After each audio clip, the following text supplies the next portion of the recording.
The old method of board and pillar mining was dangerous. Men were required to take care of their own safety.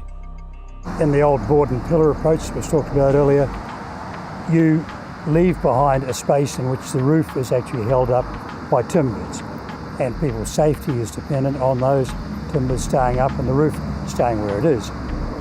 In the Longwall system, you don't have that problem because the Longwall system involves the controlled collapse of roofs in an area away from where people are.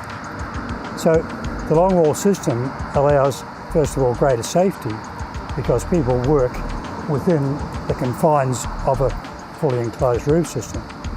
But secondly, it also allows the removal of a far higher percentage of coal than can be achieved with board and pillar because you're no longer needing to leave very large, thick pillars of coal in place to support the roof.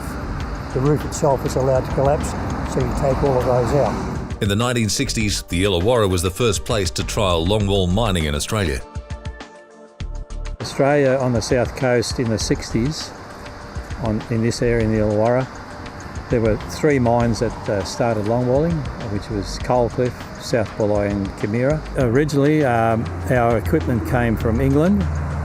England had different roof conditions. They had a more pliable roof, which allowed the roof to fall in behind it, whereas we had a heavy sandstone overlying roof, and when conditions got heavy here, because of the massive sandstone roof we have above us here, these chocks weren't doing a very good job. So Coalcliff had a problem with this, the longwall that was introduced there. They had problems with the machine that was cutting the coal. They had a plough, which is a machine that runs up and down and got chisel blades on it and just kept cutting the coal away. Later they had a shearer, which is a rotating drum machine, which they had a little bit more success. They then, after a while, they just didn't work properly. The roof conditions were too bad and they pulled it out.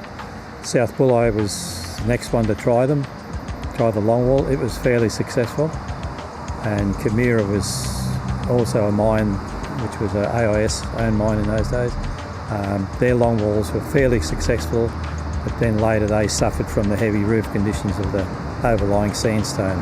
The other problem is that when you don't run a longwall continuously, the roof conditions can catch up to you.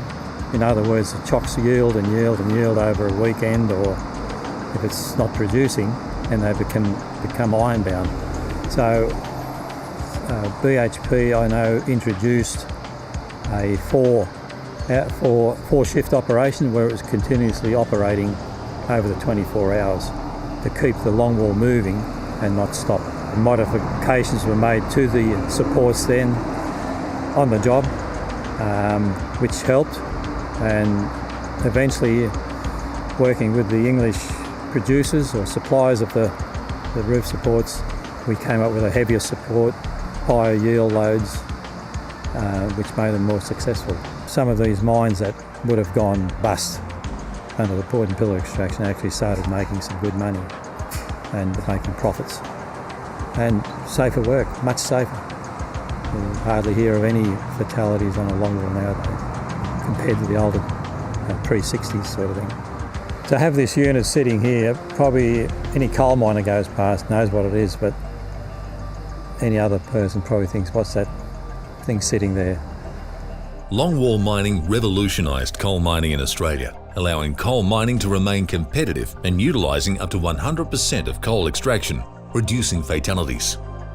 It was thanks to the perseverance of miners and management who worked tirelessly and who had to work together to produce longwall equipment that was suitable for Australian conditions.